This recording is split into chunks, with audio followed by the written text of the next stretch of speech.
In my last video, I went over the Daytona track layout, and I left out something pretty important. I didn't know this. It was brought to my attention that it's going to rain tomorrow.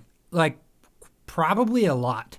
Look at chance of rain, 90%, half an inch, and at night, 80%, quarter of an inch.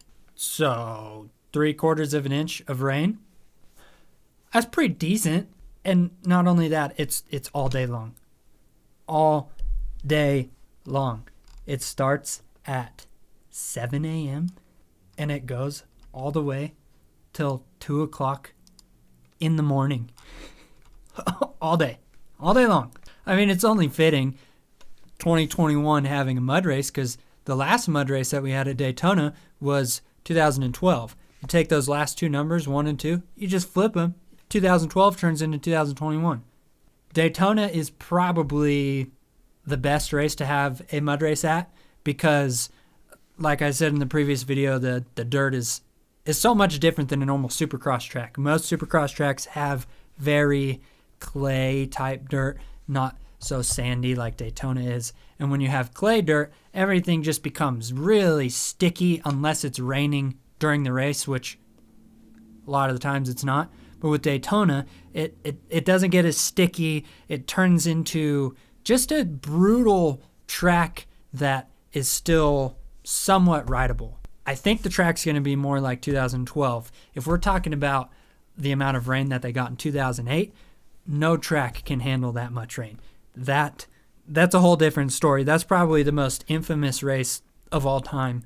If you don't know, Chad Reed was winning up until 3 corners to go.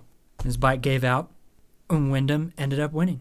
3 corners to go. And what's crazy is he lapped so many people that he still got 6th place.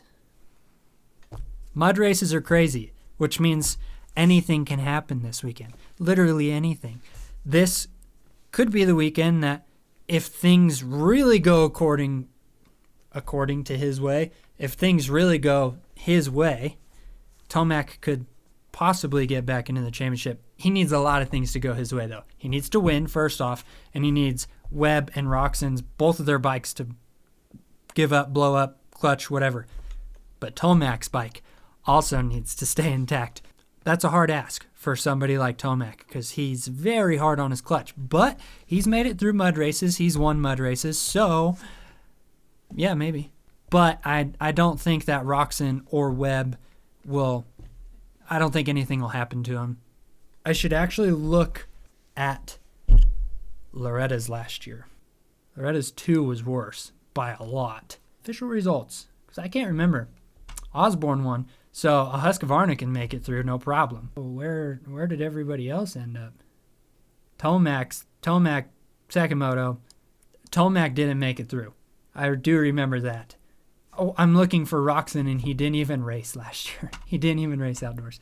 This guy right here, Max Anstie, I think he's kind of a real good chance of winning tomorrow. He's a Brit. He's real good in the mud. As you can see, he got a 3rd the second moto when it was brutal at Loretta's. I think the track will be more like this. This is the best I got as far as video for Daytona 2012 that I could find. Super bad quality. I'm pretty sure Stewart ended up just killing everybody. In 2012, they were still able to do rhythm sections and stuff. Pretty sure they were even able to do the triples. I do think that every year there should be at least one mud race. Yeah, see, Stewart did the triple. So if it could be like that, this will be an awesome race. How much rain they got in 2012, if that's what they get tomorrow, I'm totally down with that, because this track is still rideable. It's not like 2008 where it was just water. But, I mean, there is some water up here too. But that's kind of inevitable. Supercross tracks are flat. There's no drainage. So any water you're going to get is going to funnel into in between jumps and stuff. So, yeah, I'm sure there'll be water like that tomorrow. But if it could be like this, game on. Be sick. I think there should be a mud race at least once every year, because they're just fun. They are fun. And if I could pick one track for there to be a mud race at, it would be Daytona, because it normally can still be rideable, where normal Supercross tracks, they end up just rolling everything. It's kind of boring. But there is finally, thank you, Joey Crown. Go watch his video. Go subscribe. Thank him for having this, because this is the best way to view what the track's like for tomorrow. See the differences between what the track layout showed and what the track's actually going to be. So this was during press day. They rode probably half of the track. I've already seen some footage from motocross action, but I didn't like the filming. You couldn't really see the track. It was all sideways, kind of annoying.